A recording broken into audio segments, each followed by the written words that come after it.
हाय दोस्तों, इस वीडियो के अंदर आज हम लोग इलेक्ट्रिकल मशीन का सिलेबस स्टार्ट करने वाले हैं। तो जैसा मैंने आप सभी लोगों से बोला भी था कि हम लोग जो अपना पहला टॉपिक लेने वाले हैं that will be electrical materials. तो इस वीडियो के अंदर मैं आपको ये बताने वाला हूं कि कौन कौन से मटेरियल्स इलेक्ट्रिकल मशीन्स के लिए यूज होते हैं और इन पर्टिकुलर उन मटेरियल्स का यूज क्यों किया जाता है। ऐसी क्या बात होती है कुछ पर्टिकुलर मटेरियल्स के बारे में जिससे कि हम ये डिसाइड करते हैं कि यही मटेरियल हमें यूज करना है। अब देखो, तीन तरह के मटेरियल किसी भी इलेक्ट्रिकल मशीन को बनाने के काम में आते हैं। सबसे पहला मटेरियल होता है कंडक्टिंग मटेरियल। मैं मटेरियल्स को तीन कैटेगरीज में डिवाइड कर रहा हूं। दूसरा होता है मैग्नेटिक मटेरियल।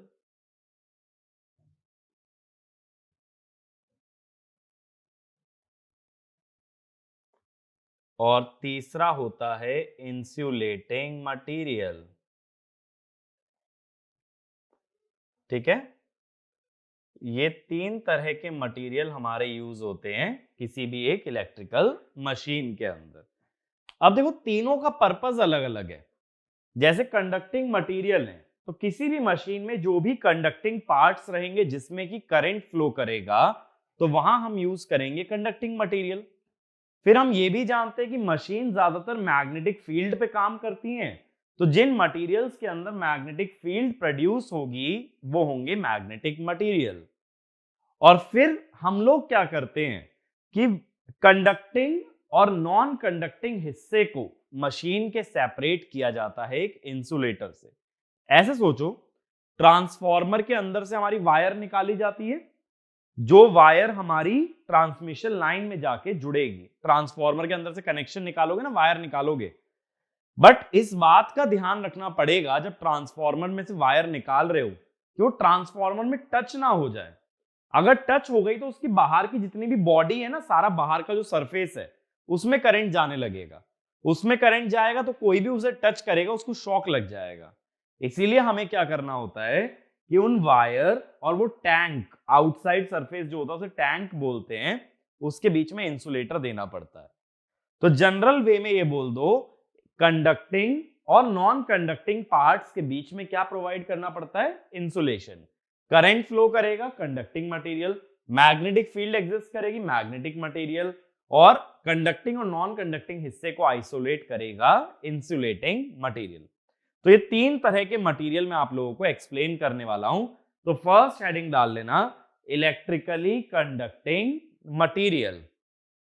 तो लिखना इलेक्ट्रिकली कंडक्टिंग मटेरियल। इसमें लिखना these materials these materials carry current these materials carry current in an electrical machine carry current in an electrical machine। अभी जो कंडक्टिंग मटेरियल होते हैं ना, इनको दो कैटेगरीज में डिवाइड कर देते हैं। एक कैटेगरी होती है highly conducting material,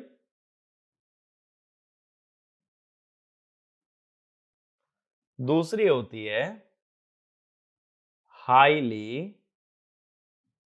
resistive material. अब देखो, जब मशीन्स की बात करते हैं तो मशीन के अंदर आइडियली हम ये चाहते हैं कि मटेरियल जो भी यूज हो वो करंट फ्लो करवा पाए। जैसे मान लो मशीन के अंदर वायर यूज हो रही है जिसको वाइंडिंग भी कहते हैं, तो वाइंडिंग कैसी होनी चाहिए? जिसमें करंट इजीली फ्लो कर पाए, यानी it should be a highly conducting material. ठीक है, तो मशीन के अंदर ये हाई रेजिस्टिव मटेरियल्स का यूज कम किया जाता है, ज्यादातर क्या यूज होता है? Highly conducting material. अब ये हाईली कंडक्टिंग मटेरियल हमारे कौन से हो जाते हैं? देखो, ये हो जाते हैं हमारे कॉपर, एल्यूमिनियम, गोल्ड, सिल्वर, ये सारे हाईली कंडक्टिंग है। यानी कि इनमें करंट को जो अपोजिशन ऑफर होता है वो काफी कम रहता है, opposition to the flow of current is minimum. और हाई रेजिस्टिव मटेरियल कौन से हो जाते हैं? ये इन पर्टिकुलर हो जाते हैं एलॉयज। एलॉयज देखो जैसे कभी ना कभी सुना जरूर होगा, एलॉयज के अंदर क्या होता है, जब मल्टीपल मटेरियल्स को फ्यूज कर दिया जाता है, मल्टीपल मटेरियल को साथ में मिक्स कर देते हैं, तब जाकर के एक एलॉय बनता है। और एलॉय की खासियत ये होती है उसकी रेजिस्टिविटी मेटल से ज्यादा होती है। इसका भी देखो बेसिक सा रीजन दे रहा हूं इसका, लेकिन ज्यादा सिग्निफिकेंस नहीं है। क्या होता है, ज्यादातर मेटल हमारे क्रिस्टल स्ट्रक्चर की फॉर्म में होते हैं, क्रिस्टल होता है। क्रिस्टल तो समझते होगे ना, 11th में ही पढ़ते थे जब हम लोग सॉलिड ये केमिस्ट्री वगैरह के अंदर पढ़ते थे, एफसीसी, बीसीसी, लैटिस वगैरह, ये सब क्रिस्टल क्या है, एक मान लो कि एक पर्टिकुलर अरेंजमेंट है एटम्स का, एक पर्टिकुलर वे में सारे एटम्स अरेंज्ड है। अब उसमें तुम दूसरा मेटल डाल दो, मान लो कि आयरन में निकेल डाल दिया, आयरन के एटम्स एक पर्टिकुलर पैटर्न में सारे अरेंज थे, बढ़िया से एकदम अरेंज थे, जैसे मान लो ऐसे एकदम सही तरीके से पर्टिकुलर पैटर्न में सारे अरेंज थे,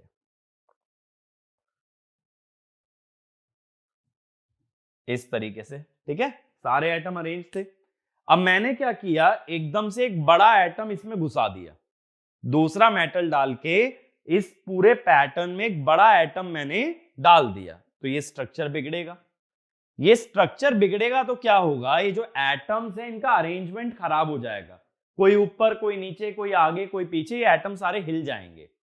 एटम हिल जाएंगे तो जब इलेक्ट्रॉन फ्लो करेगा तब उसकी एटम से टकराने की चांसेस ज्यादा हैं एज कंपेयर टू एक परफेक्ट अरेंजमेंट के।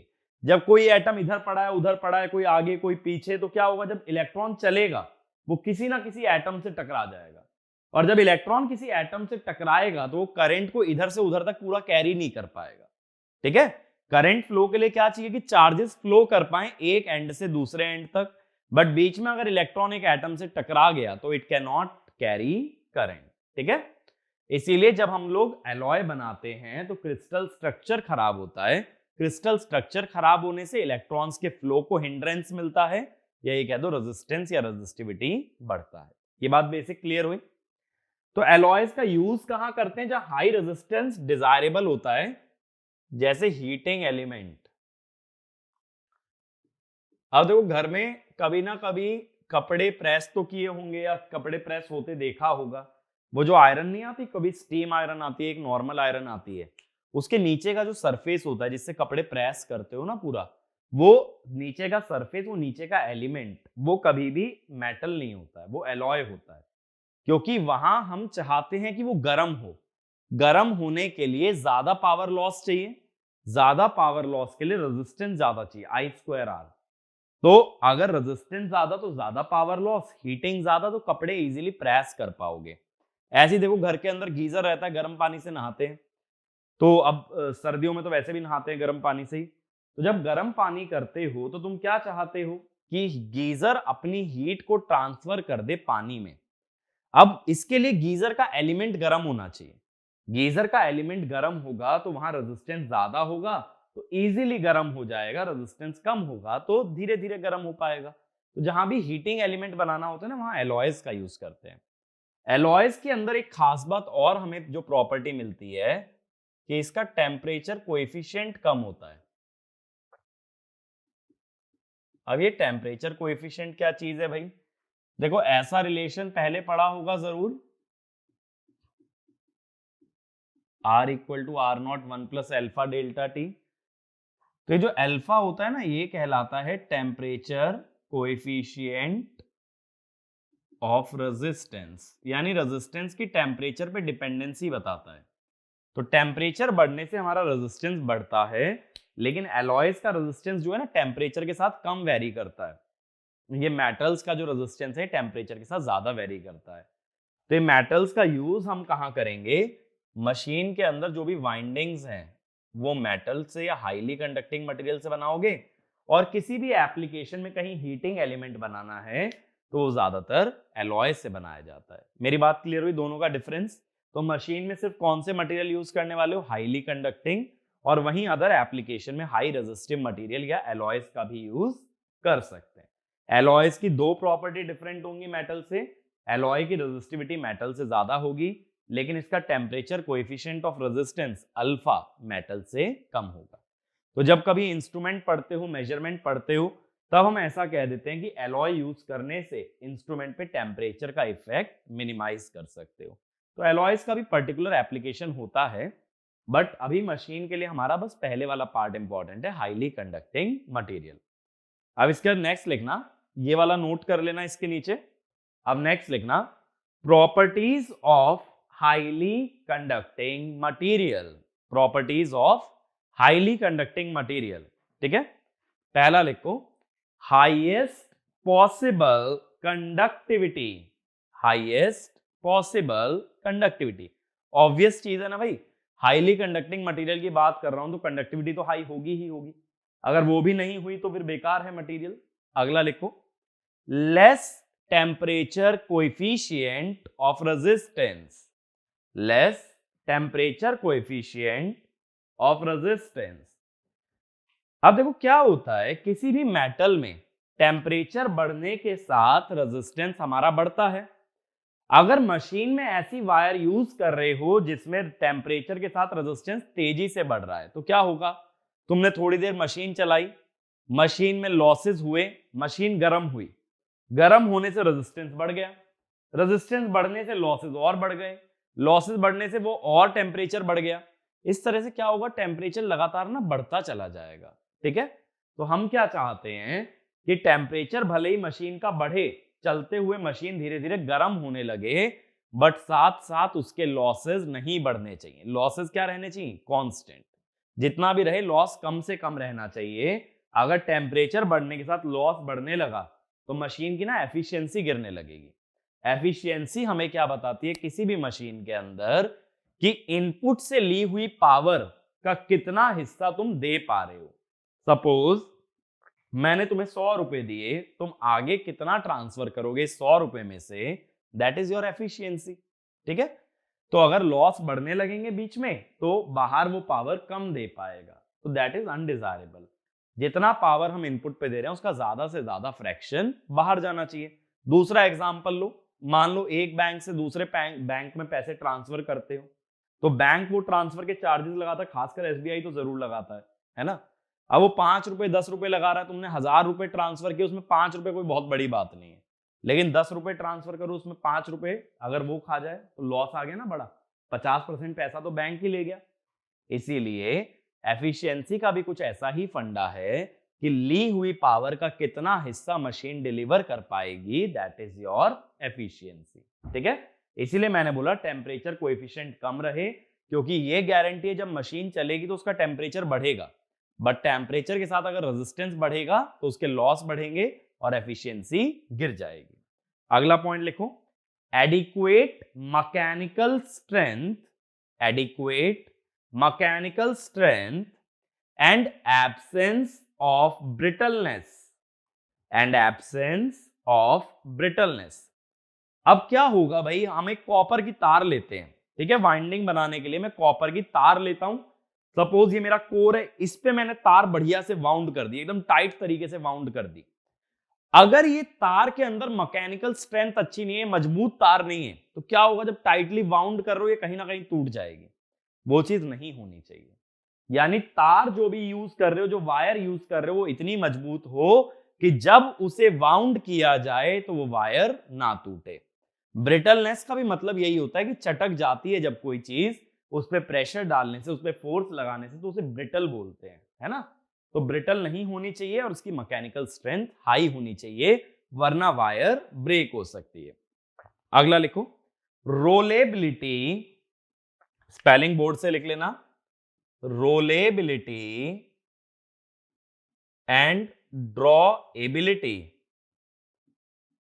ड्रॉएबिलिटी इसका मतलब है उस मटेरियल को इजीली रोल कर पाओ। रोल करने का मतलब है ना कि उस पर रोलर चला के उसको फ्लैट किया जा सके, और ड्रॉएबिलिटी का मतलब है उससे पतली पतली तारें बनाई जा सके। जैसे मटेरियल को पिघला लो, अब उससे क्या कर लो, उसको एक वायर में कन्वर्ट कर लो, तो जब हम उसे बोलेंगे ड्रॉएबिलिटी। तो अगर मटेरियल से पतली तार बनाई जा सकती है दैट इज ड्रॉएबल, मटेरियल पे रोलर चला के शीट बनाई जा सकती है दैट इज रोलेबल। तो रोलेबिलिटी और ड्रॉएबिलिटी बहुत जरूरी है, तभी हम लोग एक वायर बना पाएंगे। अगला लिखो, गुड वेल्डेबिलिटी, वेल्डिंग होती है ना वैसी weldability and solderability, weldability and solderability to ensure low resistance of the joints, to ensure low resistance of the joint। देखो जहां कहीं मटेरियल को जोड़ोगे तो सोल्डरिंग करके जोड़ोगे ना भाई, ऐसा तो मेरे हिसाब से तुमने कभी ना कभी अपनी इंजीनियरिंग के अंदर किया ही होगा या आगे चल के करोगे, जो लोग इंजीनियरिंग कर रहे हैं, कि कभी ना कभी ऐसा छोटा मोटा प्रोजेक्ट बनाओगे पीसीबी के ऊपर जहां सोल्डरिंग करोगे। तो कोई भी इलेक्ट्रिकल कंपोनेंट्स को जोड़ा जाता है सोल्डरिंग से, तो अगर सोल्डर कर सकते हैं मटेरियल को तो वहां रेजिस्टेंस कम रहेगा। अगर मटेरियल सोल्डर नहीं हो पा रहा तो उसका कनेक्शन कर पाना इम्पॉसिबल हो जाएगा। तो कभी भी इलेक्ट्रिकल कंपोनेंट को जोड़ना है तो वहां सोल्डरेबिलिटी हाई होनी चाहिए, ठीक है। और लास्ट लिखो, adequate resistance to corrosion, adequate resistance to corrosion. अब करोजन क्या होता है भाई, जब कोई मटेरियल ऑक्सीडाइज हो जाए या किसी केमिकल से रिएक्ट करके मटेरियल ही खराब हो जाए तो उसे बोलते हैं करोजन। अब क्या होता है, अगर मटेरियल उम्र के साथ साथ धीरे धीरे धीरे धीरे खराब हो गया, तब क्या होगा, मटेरियल अगर खराब हो गया तुम्हें वो मटेरियल रिप्लेस करना पड़ेगा। अब जैसे ऐसा सोचो, जितने भी हमारे पावर प्लांट है वहां जनरेटर चल रहा है जो पावर डेवलप कर रहा है, अब बार बार उसकी वाइंडिंग कब तक चेंज करोगे, तो तुम क्या चाहोगे, जो भी मटेरियल यूज किया है वो लंबा टिकना चाहिए, वो लॉन्ग टाइम तक काम करे, और उसके लिए उसका करोजन मिनिमम रहे, क्योंकि अगर वो करोड होने लगेगा तो उसको रिप्लेस करना पड़ेगा, ठीक है। ये सब चीजें कॉमन सेंस लग रहा है ना भाई, इसमें ऐसा तो मैंने कोई बहुत बड़ी बात या टेक्निकल बात नहीं बोली है, ये सब चीजें कॉमन सेंस है कि भाई जब पैसा लगा रहे हैं तो वो लंबा चलना भी चाहिए, अगर वो खराब हो गया तो हमारा नुकसान है, ठीक है। इतना बेसिक क्लियर है। अब हाईली कंडक्टिंग मटेरियल में हम लोग बात करने वाले हैं पहले मटेरियल की, तो फर्स्ट मटेरियल लिख लेना कॉपर। सबसे पहले मैं आप लोगों से डिस्कस करने वाला हूं कॉपर। अब देखो ये तो पढ़ा होगा ना कि कॉपर बहुत यूज होता है, अच्छा देखा भी होगा, कभी कभी देखा है कि ये जो पंखे वगैरह होते हैं इनको खोलते हैं तो इनके अंदर कॉपर की तार लगी रहती है, या इवन तुमने स्पीकर वगैरह खोला होगा उसके अंदर छोटा सा ट्रांसफार्मर आता है उस पर कॉपर की तार लिपटी होती है। तो कॉपर की जो गोल्डन गोल्डन वायर हम लोग अक्सर देखते हैं ना, तो कॉपर की वायर बहुत ज्यादा कॉमन है, ठीक है। तो कॉपर का जो यूज है हमारा मशीन के सिलेबस में, ये मशीन की वाइंडिंग बनाने के काम में आता है,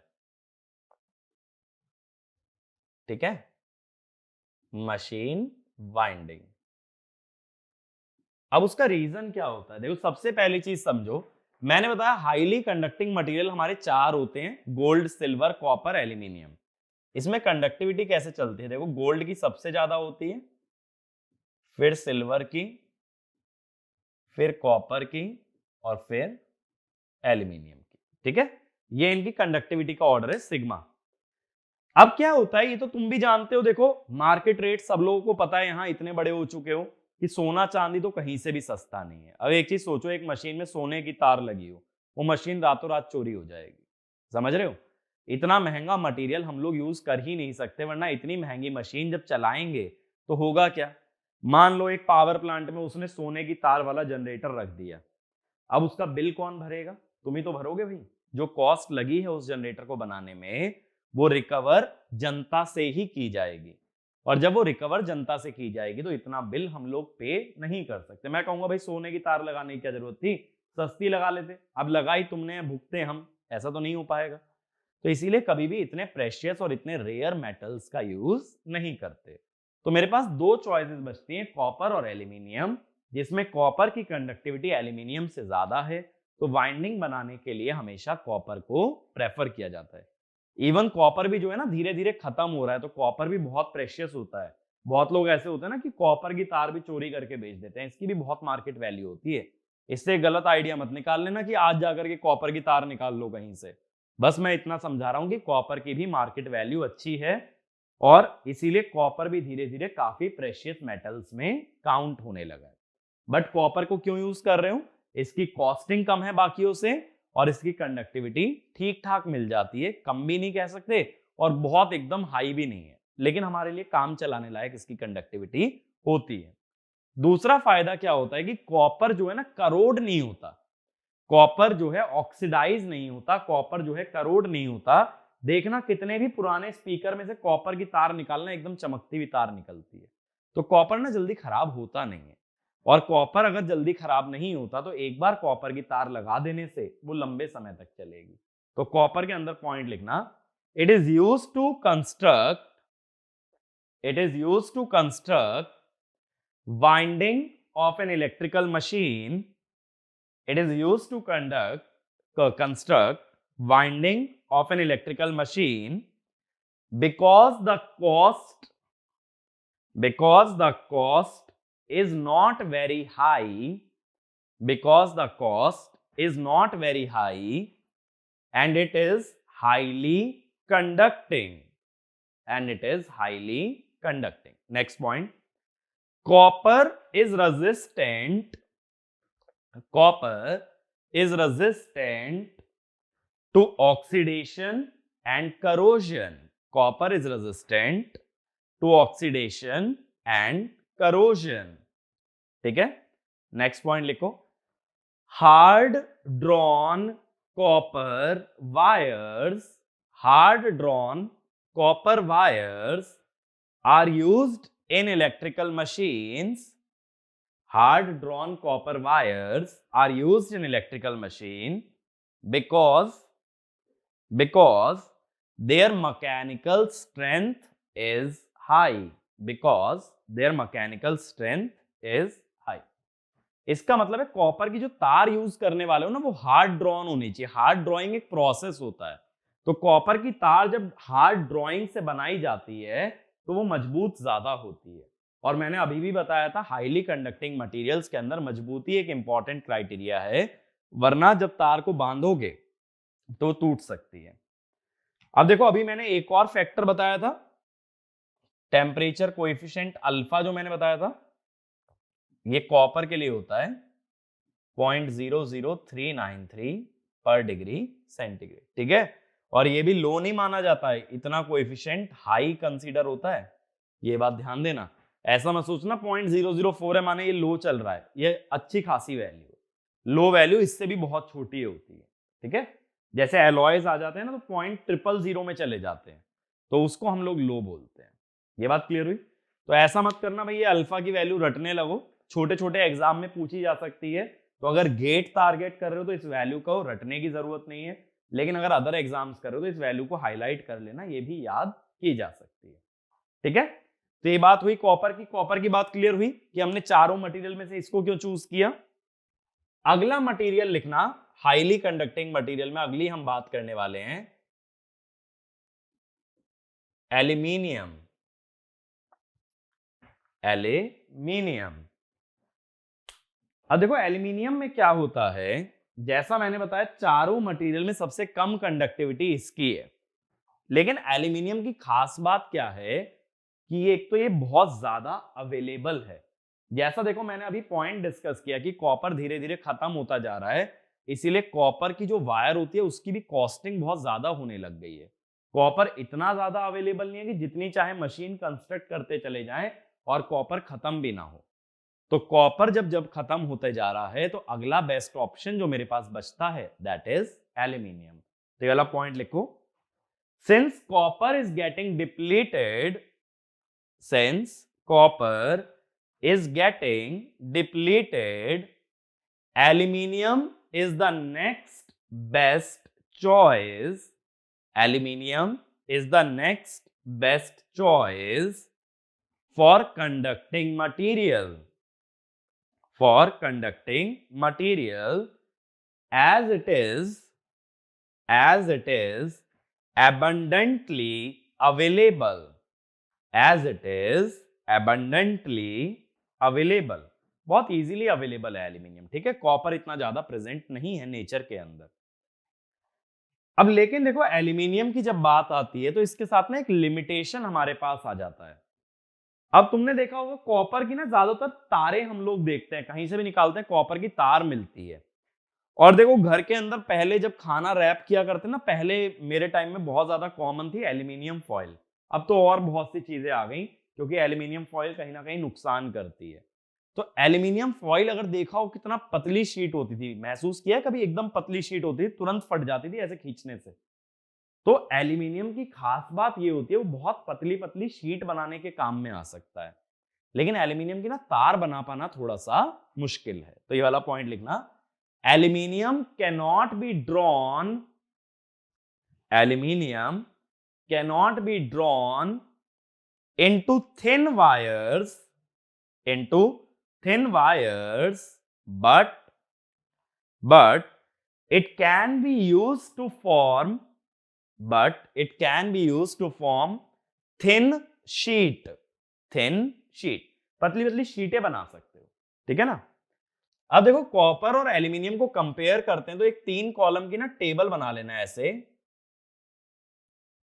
पैरामीटर कॉपर एल्यूमिनियम, ठीक है। इस तरह से 3 कॉलम की एक टेबल बना लो। तो कॉपर के कंपैरिजन में मैं एल्यूमिनियम की बात करने वाला हूं। सबसे पहला पैरामीटर लिखना कॉस्ट। अगर कॉपर की कॉस्ट 1 है तो इसकी उसकी 0.49 है, 49% है। ऐसा मत सोचना कॉपर 1 रुपए पर किलो में चल रहा है, ठीक है। कहने का मतलब अगर कॉपर की कॉस्ट 1 माने, या ये कह दो एल्यूमिनियम की कॉस्ट कॉपर का 49% होती है, आधी कॉस्ट होती है, ठीक है। अगला क्रॉस सेक्शन एरिया, अगर इसका 1 मानोगे तो इसका होता है 1.62। ये क्यों होता है अभी डिराइव करते हैं। फिर diameter, cross section area diameter के स्क्वायर के प्रोपोर्शनल होता है ना, पाई आर स्क्वायर के हिसाब से। तो 1.62 का रूट ले लेना, 1.27 आएगा approx. Volume, volume diameter cube के प्रोपोर्शनल चलेगी, तो 2.04 आ जाती है। वेट, वजन की अगर बात करें तो एल्यूमिनियम की ना डेंसिटी कम होती है, तो इसका वजन भी काफी कम होता है, ठीक है। और स्ट्रेंथ, जो मैकेनिकल स्ट्रेंथ है जिसपे कि ये ब्रेक हो जाएगा, अगर कॉपर की 1 है तो इसकी 0.64 है। तो कॉपर की जो तार होती है ना वो ज्यादा मजबूत होती है एल्यूमिनियम से, ठीक है। ये सिर्फ एक डेटा है जो हमारे पास अवेलेबल है। अब मैं इस पे बात करने वाला हूं, ये जो आपका क्रॉस सेक्शन एरिया है ना, ये कैसे कंपेयर हुआ। अब देखो मेरे को ये पता है कि कॉपर की कंडक्टिविटी एल्यूमिनियम से ज्यादा है। किसी भी मटेरियल का रेजिस्टेंस कैसे लिखा जाता है, रो एल बाय ए, या रेजिस्टिविटी को 1 अपॉन कंडक्टिविटी लिख देते हो एल बाय सिग्मा ए। तो अगर मैं दोनों का रेजिस्टेंस बराबर कर दूं, देखो मैं चाहता हूं कि दोनों में रेजिस्टेंस बराबर मिले, किसी का भी ज्यादा कम ना हो, तो L upon sigma copper cross sectional area of copper, फिर L upon sigma aluminium cross section area of aluminium. Length में वायर्स की सेम रख रहा हूं, तो यहां से क्या मिल गया, area aluminium is sigma copper by sigma aluminium into area copper.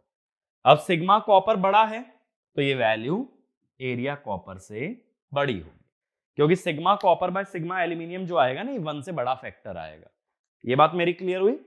तो इसका मतलब है सेम रेजिस्टेंस अगर लेना चाहते हो तो एल्यूमिनियम की तार का क्रॉस सेक्शन एरिया ज्यादा लेना पड़ता है। तो इसको ना नोट करने से पहले ऐसे क्वेश्चन बना के लिख लेना, why cross sectional area of aluminium is more than copper. ऐसे लिखो, why cross sectional area of aluminium is more than copper.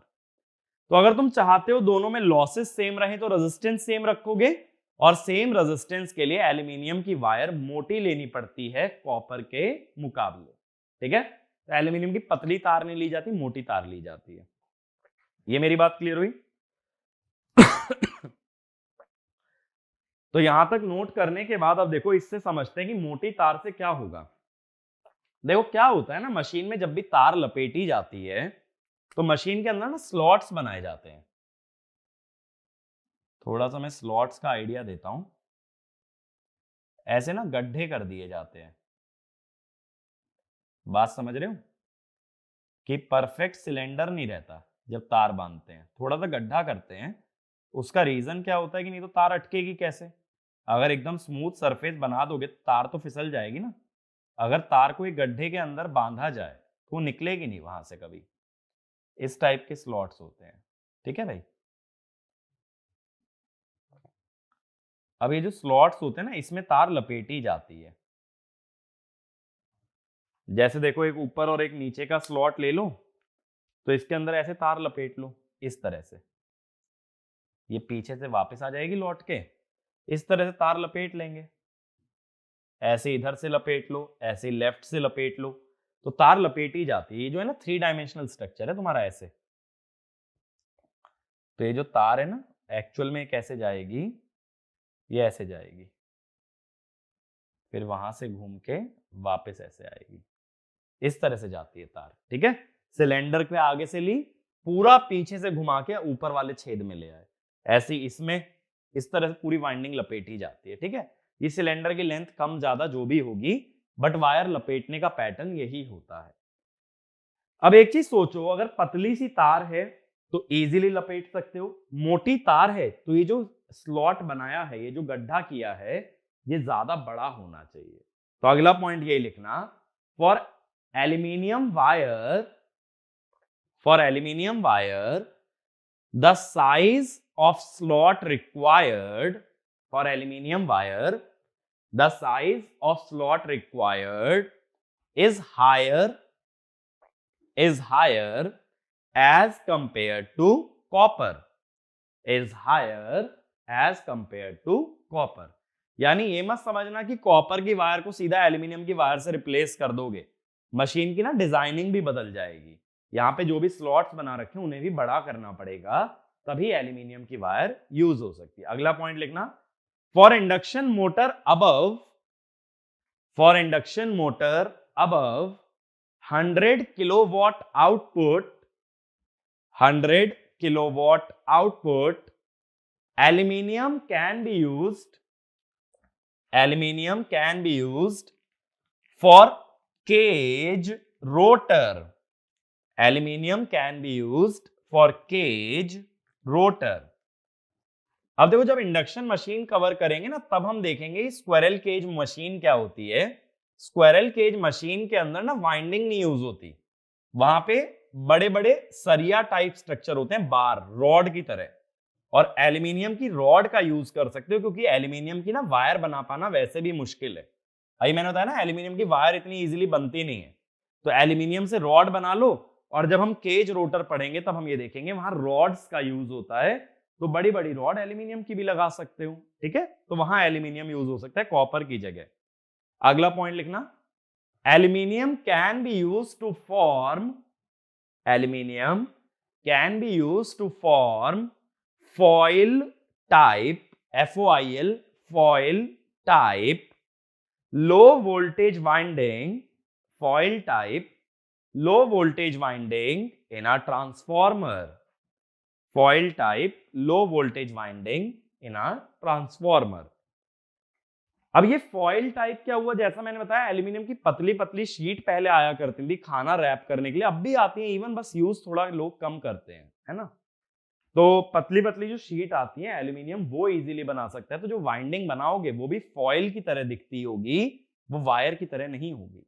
यानी ट्रांसफॉर्मर में अगर कॉपर की जगह एल्यूमिनियम लाना चाहते हो तो वाइंडिंग का डिजाइन भी चेंज हो जाएगा। कॉपर की तो वायर यूज होती है, लेकिन एल्यूमिनियम की क्या यूज होगी, फॉइल। अगला पॉइंट लिखना, aluminium can be use to construct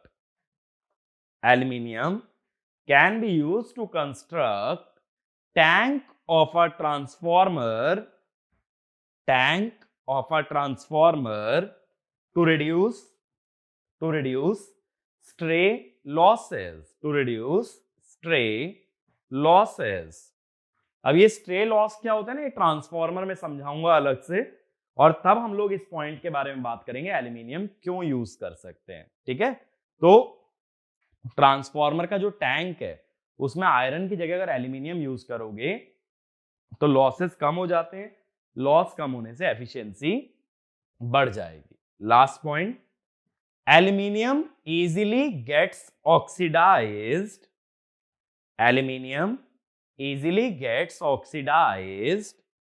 to form to form Al2O3 layer which prevents further oxidation यानी ऐसा मत सोचना कि एल्यूमिनियम में करोजन नहीं आता है। एल्यूमिनियम को जैसे ही प्रिपेयर करते हो तुरंत वो ऑक्सीडाइज होके ना उसके ऊपर एक पतली सी लेयर बन जाती है Al2O3 की, लेकिन वो जो पतली सी लेयर है ना वो आगे उसे बर्बाद होने नहीं देती है। माने वो जो लेयर बन गई अब वही उसके लिए कवच का काम करेगी, वही उसके लिए शील्ड का काम करेगी, बाकी का मटेरियल खराब नहीं हो पाएगा। तो ये एल्यूमिनियम के अंदर खासियत होती है कि थोड़ा सा मटेरियल खराब जरूर होगा लेकिन उसकी वजह से बाकी का सारा मटेरियल बच जाता है। ठीक है, तो एल्यूमिनियम को भी ये कह सकते हो कि करोजन से प्रूफ्ड है, करोजन से खराब नहीं होगा क्योंकि पहले ही एक छोटी सी लेयर बन जाएगी जो बाकी करोजन रोक लेगी। ठीक है, तीसरे मटेरियल पे आ रहे हैं।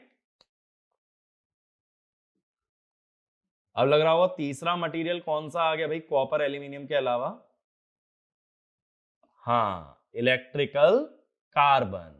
अब कुछ याद आ रहा है? जो लोग मशीन पढ़े हैं कार्बन ब्रशेस की बात करते हो तो कार्बन भी तो एक कंडक्टिंग मटेरियल है, ये भी मशीन के अंदर यूज होता है, ज्यादातर ब्रशेस बनाने के काम में आता है। ठीक है, तो इसमें लिखना this material is made from graphite और अदर फॉर्म ऑफ कार्बन। अब ये तो जानते हो ना, देखो ग्रेफाइट एक कंडक्टिंग मटेरियल होता है, ऐसा तो बचपन में कभी ना कभी केमिस्ट्री में सुना होगा कि ग्रेफाइट में करंट फ्लो कर सकता है, तो कंडक्टिंग मटेरियल ग्रेफाइट भी है और उसको इलेक्ट्रिकल कार्बन बोलते हैं। लेकिन ये जो ग्रेफाइट होता है ना, ये जो कार्बन होता है, इसकी कंडक्टिविटी कॉपर एल्यूमिनियम जितनी नहीं होती, इसकी कंडक्टिविटी उनसे कम होती है, इसीलिए इससे वाइंडिंग वगैरह की तो बात हो ही नहीं सकती। वाइंडिंग की बात ही नहीं करूंगा, मैं बात करूंगा ब्रशेस की। अब ब्रश का काम क्या होता है? देखो किसी भी मशीन में कुछ ना कुछ हिस्सा ना उसका रोटेटिंग होता है, यानी ट्रांसफार्मर में ब्रश नहीं लगते, ब्रश लगते हैं रोटेटिंग मशीन में। अब मान लो ये सिलेंडर लगातार घूम रहा है, ऐसे गोल गोल घूम रहा है, अब इससे जो तार जोड़ोगे वो तार अगर घूमती रहेगी तो लोड कैसे लगा दोगे? वायर ही घूमने लगेगी बाहर जो टर्मिनल आ रहे हैं। तो हम क्या करते हैं ना, ये जो सिलेंडर घूम रहा है इसमें ना ब्रश चिपका देते हैं। ब्रश क्या करेगा? इससे घिसता रहेगा, ब्रश रुका रहेगा। जैसे मान लो ये ब्रश है, ठीक है, ये सिलेंडर घूम रहा है बट ये ब्रश स्टेशनरी है, अब तार इस ब्रश से जोड़ो। यानी देखो मैं ब्रश का बेसिक पर्पस क्या बता सकता हूं कि अगर कोई भी चीज रोटेट कर रही, जैसे मान लो ये सिलेंडर है,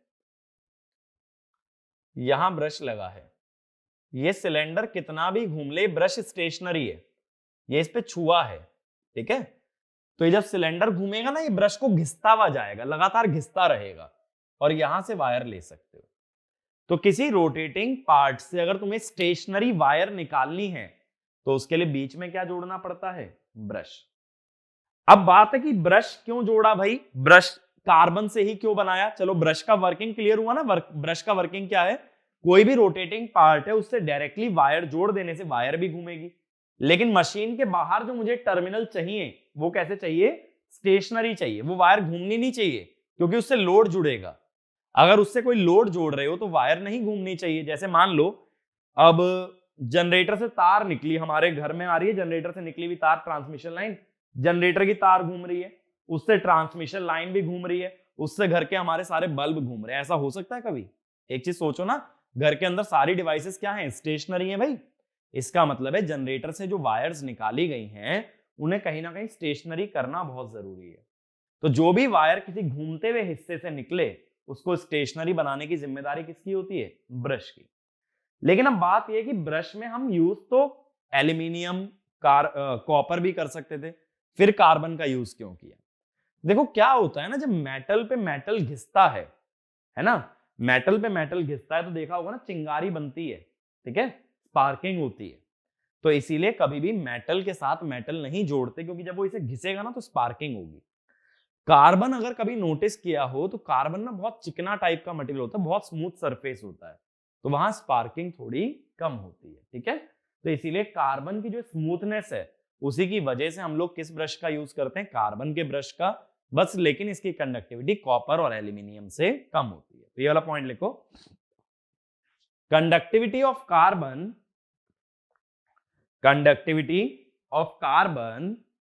is less than copper and aluminium.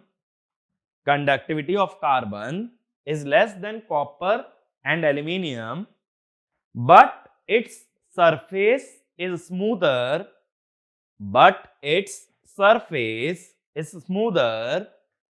So it is used to make brushes. But its surface is smoother, so it is used to make brushes in an electrical machine. Brushes in an electrical machine. ठीक है? Next point. Carbon brushes are graphited. Graphite के आगे D लगा लो. Graphited और heat treated to increase conductivity and reduce hardness.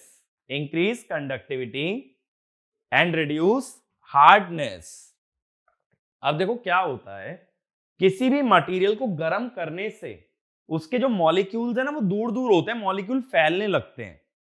अब जब molecule दूर जाएंगे, मॉलिक्यूल फैलेंगे, तो वो सरफेस ना उतना ही स्मूथ हो जाएगा. जितना डेंस कोई मटेरियल होता है ना वो उतना ही रफ हो सकता है.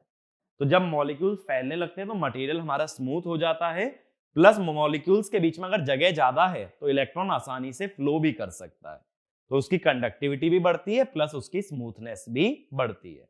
इसलिए कार्बन ब्रशेस बनाने से पहले उनको गर्म करना या हीट करना जरूरी है. अब देखो दूसरी बात क्या फायदा होता है. Graphite has negative temperature coefficient. Negative temperature coefficient का क्या मतलब है? देखो रेजिस्टेंस का रिलेशन कुछ ऐसा होगा, यानी as temperature increases resistance reduces. अब देखो मशीन के अंदर जब करंट फ्लो करेगा तो इससे लॉस आएगा, लॉस से टेम्परेचर बढ़ेगा, टेम्परेचर बढ़ने से रेजिस्टेंस कम होगा.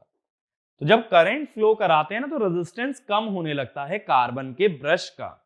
इसलिए कार्बन के ब्रश में जो ड्रॉप आता है VBD, इसे बोलते हैं ब्रश ड्रॉप, वो होता है I इंटू R. तो I बढ़ने से R घटता है, इसीलिए IR को क्या मान सकते हो? कांस्टेंट. तो जब हम डीसी मशीन की बात करेंगे ना, वहां ये ब्रश ड्रॉप बहुत बार देखा जाएगा, वहां ब्रश ड्रॉप का वोल्टेज कांस्टेंट मानते हैं. अब कोई तुमसे कभी भी पूछे भाई ब्रश ड्रॉप कांस्टेंट क्यों लिया जाता है, तुम क्या बोलोगे? कि कार्बन ब्रश का टेम्परेचर कोएफिशिएंट नेगेटिव है, करंट बढ़ने से टेम्परेचर बढ़ता है, टेम्परेचर बढ़ने से रेजिस्टेंस कम होता है, और रेजिस्टेंस कम हो जाने से क्या होगा? उसका I इंटू R हो जाएगा constant. As current increases, temperature increases, resistance reduces. So I into R will be constant. ठीक है? और स्मूदर सरफेस क्यों हम लोग चाह रहे हैं? ताकि यहां स्पार्किंग ना हो. जब कोई भी मटेरियल किसी दूसरे मटेरियल पे घिसेगा, उसे रब करेगा, तो उन दोनों का जो सरफेस है वो बीच में फ्रिक्शन कम रखना है. एक चीज सोचो ना, यहाँ हार्ड सरफेस ले लोगे तो फ्रिक्शन भी तो लगाएगा, फ्रिक्शन लगाएगा तो इतना स्मूथली ये घूम नहीं पाएगा. तो हमें फ्रिक्शन मिनिमाइज करना है. फ्रिक्शन मिनिमाइज करने के लिए ब्रश का सरफेस क्या रखना है? स्मूथ. ठीक है? तो अगर कभी कोई पूछे कि क्या हम लोग ब्रशेस को कॉपर या एल्यूमिनियम से बना सकते हैं, तो तुम क्या बोलोगे? कॉपर और एल्यूमिनियम का सरफेस रफ होता है, जिससे फ्रिक्शन ज्यादा होगा, और फ्रिक्शन ज्यादा होने से स्पार्किंग भी बन सकती है, और रोटेशन हमारा स्मूथ भी नहीं बन पाएगा. इसलिए कार्बन का यूज करते हैं. बात समझ आई? 3 तरह के मटेरियल हुए, कॉपर, एल्यूमिनियम, कार्बन. कॉपर का यूज हुआ वाइंडिंग बनाने में. एल्यूमिनियम का मैंने पर्पस बताया, अगर कॉपर खत्म हो जाता है तो एल्यूमिनियम नेक्स्ट बेस्ट मटेरियल है, प्लस एल्यूमिनियम ट्रांसफार्मर का टैंक बनाने के काम आता है. और तीसरा कार्बन, कार्बन ब्रश बनाने के काम आता है, क्योंकि इसका सरफेस काफी स्मूथ होता है, प्लस ये कंडक्टिंग भी है. ठीक है? तो यहां तक मेरी बात क्लियर है ना? तीनों मटेरियल जो है, बेसिक बेसिक चीजें दिमाग में रखना, बहुत ज्यादा चीजें मत रखना, यानी इतना डिटेल में जाने की जरूरत नहीं कि कॉपर और एल्यूमिनियम का कंपैरिजन तक रट डालो, सिर्फ वो एक क्रॉस सेक्शनल एरिया वाली बात याद रखनी है, ठीक है ना? तो एक काम करता हूं, मैं यहां पे लिख भी देता हूं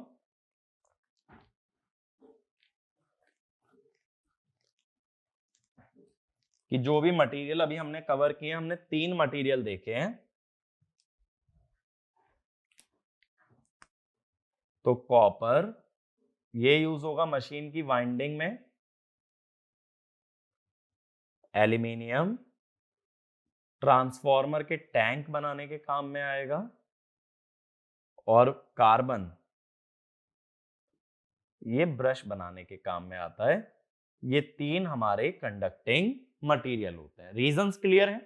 ठीक है, रीजन माइंड में रखना ना, ये सब चीजें इंटरव्यू में काफी काम आ सकती हैं, बट इस पे डायरेक्ट गेट के अंदर या किसी एग्जाम में क्वेश्चन आए वो थोड़ा सा कम चांस रहता है, बट इंटरव्यू में कोई भी तुमसे ये चीजें पूछ सकता है। तो ऐसे ही ना अपने को बेसिक सॉलिड करते चलना है, हर छोटी से छोटी बात हमें पता होनी चाहिए, ताकि जब रीजनिंग की बात आए, इंटरव्यू की बात आए, तो हम रीजंस दे पाए कि ऐसा क्यों हो रहा है, ठीक है?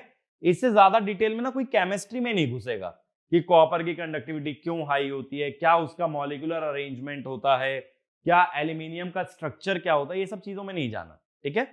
बस अपने को क्या पता होना चाहिए, कॉपर की प्रॉपर्टीज, जिस कारण से कॉपर यूज हुआ, एल्यूमिनियम क्यों यूज हुआ और कार्बन क्यों यूज हुआ। अब अगली मटेरियल पे चलता हूं, मैग्नेटिक मटेरियल। अब मैं नेक्स्ट हेडिंग डाल लेना, मैग्नेटिक मटेरियल। अब मैंने क्या बताया, मैग्नेटिक मटेरियल यूज करने का रीजन क्या होता है कि मैग्नेटिक मटेरियल्स हम लोग वहां यूज करते हैं जहां हमें मैग्नेटिक फील्ड प्रोड्यूस करनी होती है। देखो, हर मटेरियल ना मैग्नेटिक फील्ड को अलाउ नहीं करता है। कुछ मटेरियल मैग्नेटिक फील्ड को अंदर से पास होने देते हैं, और कुछ मटेरियल अंदर से पास नहीं होने देते। तो जहां मैग्नेटिज्म पे काम करना है, वहां ऐसे मटेरियल की हमें जरूरत पड़ेगी जिसमें से मैग्नेटिक फील्ड पास हो पाए, और उनको बोलते हैं मैग्नेटिक मटेरियल। तो मैग्नेटिक मटेरियल के नीचे लिखना, द मटेरियल्स दैट अलाउ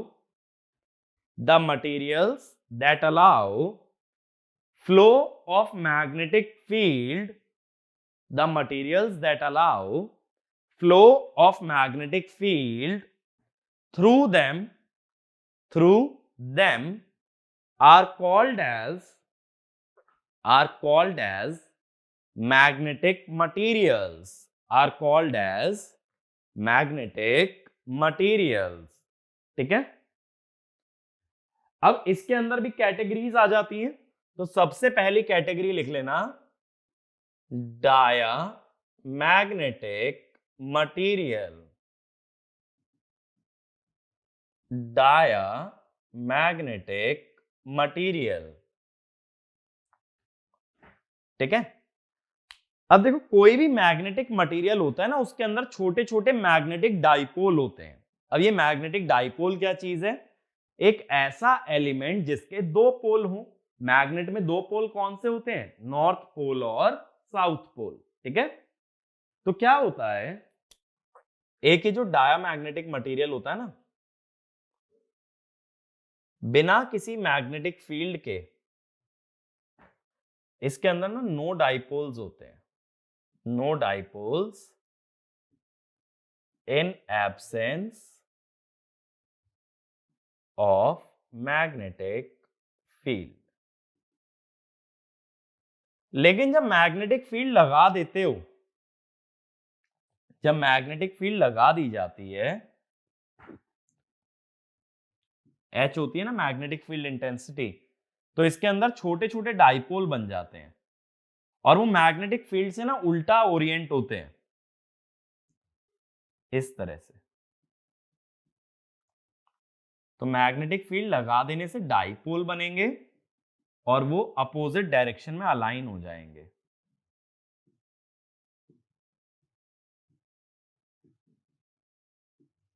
ये बात समझ आई? डाइपोल क्या है? डाइपोल कुछ भी नहीं है, एक मैग्नेट के 2 पोल है, नॉर्थ पोल और साउथ पोल। उल्टा अलाइन होने का क्या मतलब है कि ये जो अपनी खुद की मैग्नेटिक फील्ड बनाएंगे ना, वो ऐसे बनाएंगे।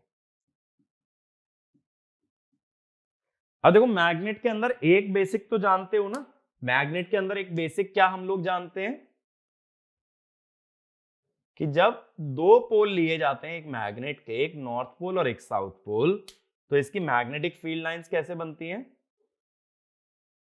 कुछ इस टाइप से, नॉर्थ से निकल के साउथ में जाती हैं और मैग्नेट के अंदर साउथ से नॉर्थ, ऐसी बनती है ना। ये मैग्नेटिक फील्ड का पैटर्न होता है। अब ऐसे देखो, यहां सोचो ये साउथ से नॉर्थ कटा, साउथ से नॉर्थ, साउथ से नॉर्थ, तो क्या बचा? इधर साउथ साउथ बच गए, इधर नॉर्थ नॉर्थ बच गए। तो ये जो मैग्नेटिक फील्ड बनाएंगे अंदर मैग्नेट के, कहां जाएगी? साउथ से नॉर्थ। तो जो एक्सटर्नल फील्ड है और जो इंटरनल फील्ड है वो अपोजिट बनी।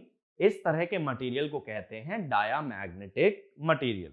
तो इसमें लिखना, in diamagnetic materials, in diamagnetic materials there is no magnetism.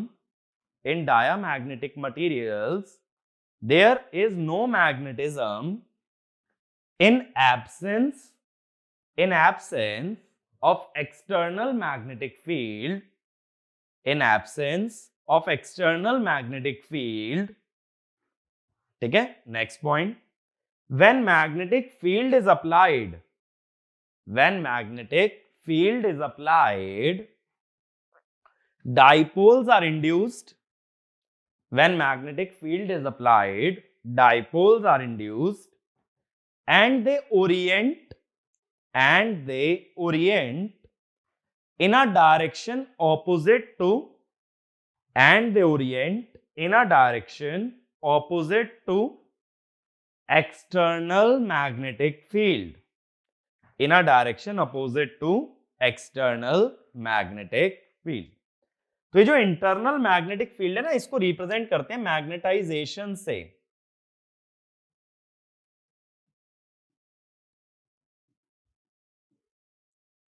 Magnetisation को लिखते हैं एम। बहुत ज्यादा इसमें डिटेल में जाने की जरूरत नहीं है, तो जो लोग ईएस की तैयारी कर रहे हैं वो इलेक्ट्रिकल मटेरियल में ये चीज पढ़ेंगे, ठीक है। तो मैग्नेटाइजेशन क्या बताता है? एबिलिटी of dipoles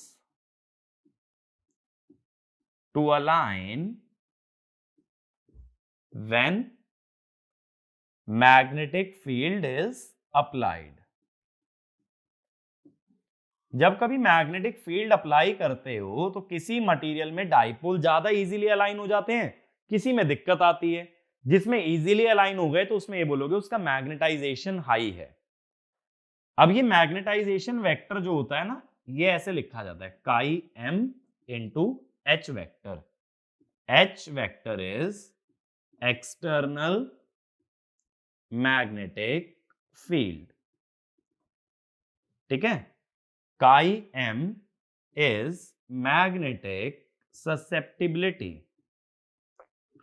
एक तरह से ना प्रोपोर्शनैलिटी कांस्टेंट है। अब देखो, जिसकी ससेप्टिबिलिटी ज्यादा होगी, तुम क्या बोलोगे? सेम वैल्यू ऑफ एच पे उसका एम ज्यादा होगा। जिसकी ससेप्टिबिलिटी ज्यादा होगी उस पे एक ही वैल्यू ऑफ एच पे उसका एम ज्यादा बनेगा। तो ससेप्टिबिलिटी क्या बताती है? For same value of magnetic field how strong a magnet gets magnetized, ठीक है। तो मैग्नेटिक ससेप्टिबिलिटी ये बताती है। तो इसके अंदर लिखना, susceptibility is a measure of a material, susceptibility is a measure of a material to get magnetized when external magnetic field is applied, to get magnetized when external magnetic field is applied. अब जैसा देखो मैंने बोला diamagnetic में molecules उल्टा align होते हैं। अगर उल्टा अलाइन होते हैं ना तो हम क्या कहेंगे? M vector and H vector are opposite to each other. अगर ये दोनों ऑपोजिट हैं तो ये जो काई एम है ये लेस देन 0 होगा, क्योंकि बीच में एक माइनस साइन आना चाहिए ना। माइनस साइन किस में आएगा फिर? काई एम में। अब देखो एक टर्म मैं मानता हूं तुम सब लोगों ने कभी ना कभी सुनी होगी, वो होगी रिलेटिव परमिएबिलिटी। परमिएबिलिटी क्या होती है? किसी भी मटेरियल की टेंडेंसी मैग्नेटिक फील्ड को अलाउ करने के लिए। तो म्यू को लिखा जाता है म्यू नॉट और म्यू आर। ये जो म्यू नॉट होता है ये परमिएबिलिटी ऑफ फ्री स्पेस और वैक्यूम होता है।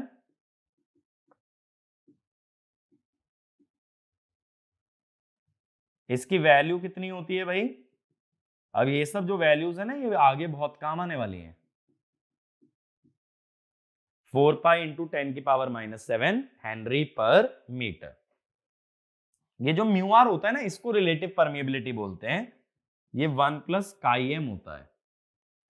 अब काई एम तो देखो नेगेटिव है, 1 में कोई नेगेटिव वैल्यू जोड़ोगे तो ये वैल्यू लेस देन 1 आ जाएगी। अगर म्यू आर 1 से छोटा हो गया तो ये mu will be less than mu naught. यानी डायामैग्नेटिक मटेरियल वो हैं जिनकी परमिएबिलिटी एयर से भी कम हो। ठीक है, तो डायामैग्नेटिक मटेरियल की ससेप्टिबिलिटी नेगेटिव होती है और उनकी रिलेटिव परमिएबिलिटी 1 से छोटी होती है। तो अगला पॉइंट लिखना, permeability of a material, permeability of a material is related to, permeability of a material is related to, ability of a material is related to, ability of a material to allow magnetic field lines, to allow magnetic field lines to pass through it, magnetic field lines to pass through it. इतनी मेरी बात clear हुई?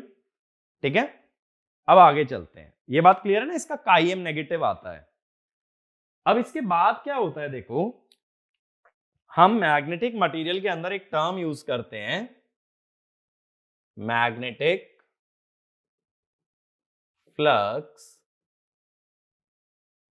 Density. इसको लिखते हैं B. B होता है हमारा म्यू एच वेक्टर।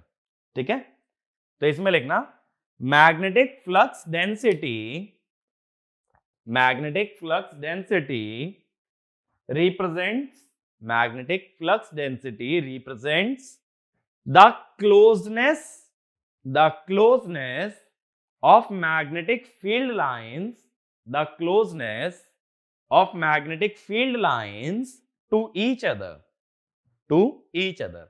देखो कोई भी चीज डेंस कब होती है?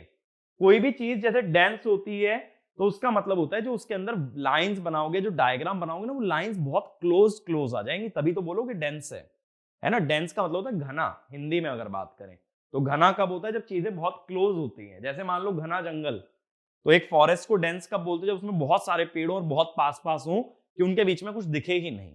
सेम वे में डेंसिटी का मतलब क्या हुआ? फ्लक्स डेंसिटी का यहाँ पे जो मैग्नेटिक फील्ड की लाइंस है अगर वो आपस में बहुत क्लोज है तो उन्हें बोला जाएगा वो डेंस हैं।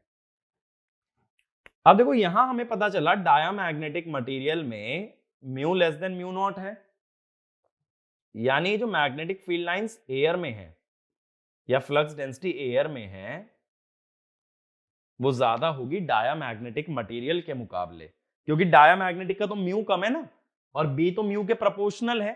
सेम एच होते हुए भी एयर में फ्लक्स डेंसिटी ज्यादा होगी डायामैग्नेटिक मटेरियल से। इसको शो कैसे करोगे? देखो एयर में मैग्नेटिक फील्ड लाइन आ रही है कुछ इस टाइप से, इनके बीच का डिस्टेंस मैंने शो किया है। डायामैग्नेटिक मटेरियल में ना इनका डिस्टेंस बढ़ना चाहिए। देखो कैसे, ये बाहर से चली गई, ये यहां से आ गई, ये नीचे से आ गई, ये ऐसे आ गई। अब देखो हुआ क्या, ये लाइन बहुत क्लोज थी लेकिन ये दूर चली गई मैग्नेटिक मटेरियल के अंदर और बाद में एयर में आके फिर से क्लोज आ गई। तो इसका मतलब क्या हुआ कि डायामैग्नेटिक मटेरियल के अंदर जो मैग्नेटिक फील्ड लाइंस होती हैं वो थोड़ा फैल जाती हैं, वो दूर दूर चली जाती हैं। क्यों दूर चली जाती हैं? क्योंकि उसकी परमिएबिलिटी म्यू नॉट से कम होती है। तो नेक्स्ट पॉइंट ये लिखना, in a diamagnetic material, in a diamagnetic material, magnetic field lines, In a diamagnetic material, magnetic field lines diverge away from each other. Magnetic field lines diverge away from each other. इसके example लिखो diamagnetic material के। Copper, copper, silicon, copper फिर silicon, फिर germanium, germanium, gold and diamond, gold and diamond, ये सारे diamagnetic materials हैं। ठीक है, इसमें से याद क्या रखना है एग्जाम के लिए कि कॉपर डायामैग्नेटिक है। गेट में यूज नहीं होगा बट फिर भी कॉपर क्योंकि मशीन के अंदर यूज होने वाला है तो copper is a diamagnetic material. ये बात क्लियर हुई कि सारी लाइन आपस में दूर दूर चली गई हैं जब हम लोग बात कर रहे हैं डायामैग्नेटिक मटेरियल की। अगला मटेरियल लिखना, second material paramagnetic material, paramagnetic material. अब देखो क्या होता है ना, जैसे मैंने बोला डायामैग्नेटिक के अंदर कि पहले से डाइपोल प्रेजेंट नहीं रहते हैं, जब हम मैग्नेटिक फील्ड लगाते हैं ना तब डाइपोल इसके अंदर बन जाया करते हैं। अब पैरामैग्नेटिक में ना पहले से डाइपोल प्रेजेंट रहेंगे बट वो सारे डाइपोल रैंडम रहते हैं। तो इसमें लिखना in paramagnetic material, in paramagnetic material magnetic dipoles, in paramagnetic material magnetic dipoles already exist, magnetic dipoles already exist due to spin of unpaired electron, due to spin of unpaired electron in an atom, in an atom। अब देखो याद है atom की configuration लिखी जाती थी 1s2 2s2 2p6 3s2 ये सब। इसमें तुम क्या दिखाते थे, जब कभी जैसे मान लो मैंने ये लिख दिया 3p4, थोड़ा सा याद करो यार, पुराना ही कॉन्सेप्ट है जो तुम 11th 12th के अंदर पढ़ते हो, उसी को थोड़ा सा रिविजिट करा रहा हूं। तो पहले क्या करते थे, ऐसे इसके अंदर तीनों भर दिए, अब चौथा जो है वो यहां से आ जाएगा। तो ये वाले इलेक्ट्रॉन को कहा जाता था पेयर्ड और ये दोनों जो हैं वो अनपेयर्ड है। अनपेयर्ड इलेक्ट्रॉन की ना स्पिन कैंसिल नहीं होती, देखो इनकी स्पिन कैंसिल हो जाती है। ये स्पिन का क्या मतलब होता है, देखो कि अगर एक की स्पिन क्लॉकवाइज है तो एक की स्पिन एंटी क्लॉकवाइज है, तो ये आपस में ना कैंसिल हो जाती हैं। तो इनकी स्पिन जो होती है, स्पिन डज नॉट कैंसिल, और ये स्पिन की वजह से बनता है यहां पे मैग्नेटिक डाइपोल। तो इसका मतलब है अगर मैं ये बोल रहा हूं कि डायामैग्नेटिक में डाइपोल नहीं होता तो वहां इलेक्ट्रॉन अनपेयर्ड नहीं होंगे। अगर अनपेयर्ड इलेक्ट्रॉन नहीं होंगे तो डाइपोल भी नहीं बनेगा, और अगर इलेक्ट्रॉन अनपेयर्ड होंगे तो वहां ऑलरेडी एक डाइपोल एग्जिस्ट करेगा। ठीक है, एक्चुअल जो थ्योरी होती है ना वो इससे ज्यादा डिटेल में होती है कि दो तरह की डाइपोल मूवमेंट होती हैं, ऑर्बिटल डाइपोल मूवमेंट और स्पिन डाइपोल मूवमेंट। लेकिन उतना डिटेल में मैं अभी नहीं जा रहा क्योंकि जो लोग भी ईएस की तैयारी कर रहे हैं, मटेरियल साइंस के अंदर ये सब चीजें काफी डिटेल में पढ़ी जाती हैं, है ना। अभी अपने को मतलब कितने से, अपने को मतलब है सिर्फ मशीन के सिलेबस से, इसलिए इतना ज्यादा गहराई में नहीं जाते हैं। बस ये ध्यान रखो कि पैरामैग्नेटिक मटेरियल में डाइपोल्स पहले से प्रेजेंट होते हैं और किस वजह से होते हैं, अनपेयर्ड इलेक्ट्रॉन्स की वजह से। अब देखो इसके अंदर क्या होता है, जो डाइपोल्स प्रेजेंट रहते हैं ना वो रैंडम होते हैं। रैंडम कैसे, जैसे देखो नॉर्थ साउथ, नॉर्थ साउथ,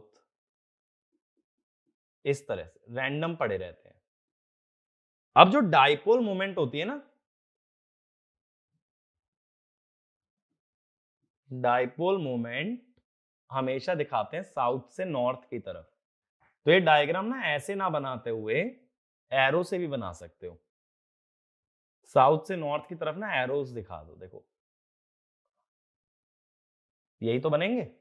ठीक है, तो सिंपल डायग्राम जो होता है ना वो एरोस की फॉर्म में होता है, एरो हमेशा जाता है साउथ से नॉर्थ, दोनों तरह का डायग्राम बना सकते हो। बट एग्जाम में कभी पैरामैग्नेटिक की बात हो ना तो ये वाला डायग्राम ज्यादा स्टैंडर्ड है। तो ये कब है? जब हमने कोई मैग्नेटिक फील्ड नहीं लगाई है। लेकिन क्या होता है जब मैग्नेटिक फील्ड लगा दी जाती है तो डाइपोल्स जो है ना वो मैग्नेटिक फील्ड की डायरेक्शन में अलाइन हो जाते हैं।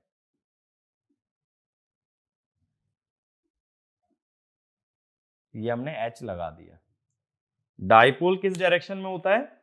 South north south north south north south north. तो इधर देखो सारा साउथ रह गया, इधर सारा नॉर्थ आ गया। और अभी मैंने बताया था मैग्नेट के अंदर जो मैग्नेटिक फील्ड होती है वो साउथ से नॉर्थ होती है। तो पैरामैग्नेटिक मटेरियल के अंदर जो भी मैग्नेटिज्म जनरेट होगा वो एक्सटर्नल मैग्नेटिक फील्ड के पैरेलल आएगा।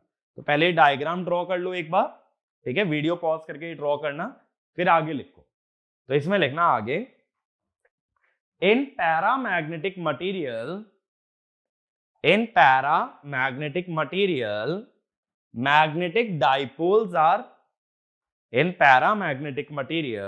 magnetic dipoles are randomly oriented,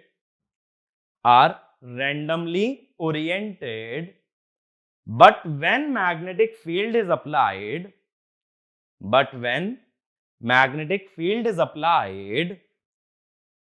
such dipoles align parallel to external magnetic field,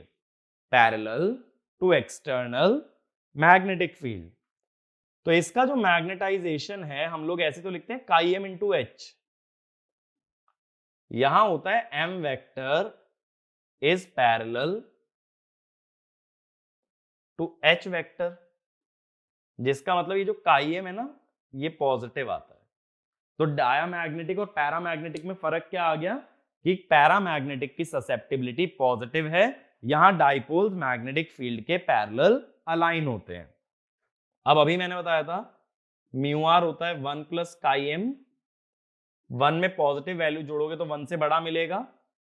mu होता है म्यू नॉट म्यू आर, और म्यू 1 से बड़ा है, म्यू आर अगर 1 से बड़ा है तो mu greater than mu naught मिलेगा, ठीक है? अब एयर में कितनी फ्लक्स डेंसिटी होगी? देखो सारी चीजें सेम रिपीट कर रहा हूं जो मैंने डायामैग्नेटिक में बताई हैं। म्यू नॉट एच, और पैरामैग्नेटिक मटेरियल में क्या होगा? Mu naught mu R H. अब म्यू आर 1 से बड़ा है तो it is greater than B air, तो फ्लक्स डेंसिटी मटेरियल के अंदर ज्यादा होगी। तो इसमें लिखना due to positive susceptibility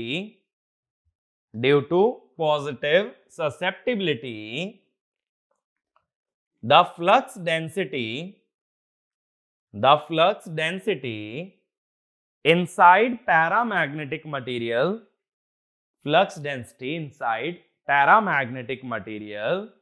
increases।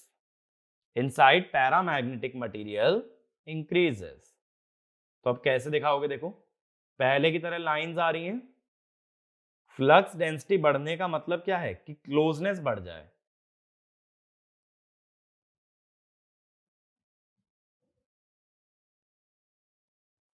देखो ये लाइंस क्लोज आ गई ना, इसमें थोड़ा और डिप में दिखा देता हूं। तो इस तरह से ये लाइनें क्लोज आ जाती हैं, ठीक है? ये बात क्लियर हुई? अब इसके एग्जाम्पल लिखना पैरामैग्नेटिक के डायग्राम ड्रॉ करके। पोटेशियम ऑक्सीजन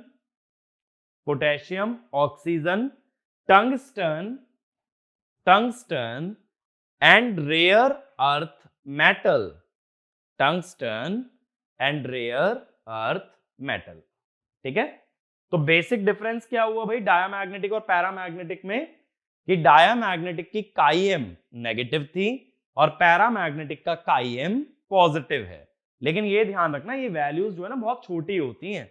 ये जो काई एम है ये ऐसे होगा 0.0001 इस तरह से चल रहा होगा, ठीक है? तो ये जो म्यू आर होता है ना, mu R is approximately 1 for dia and para. बहुत ज्यादा बड़ा या छोटा नहीं होता, अप्रोक्सीमेटली 1 के आसपास ही रहता है, ठीक है? काई एम की वैल्यू जो है ना 0 के आसपास ही रहती है फॉर डाया एंड पैरा।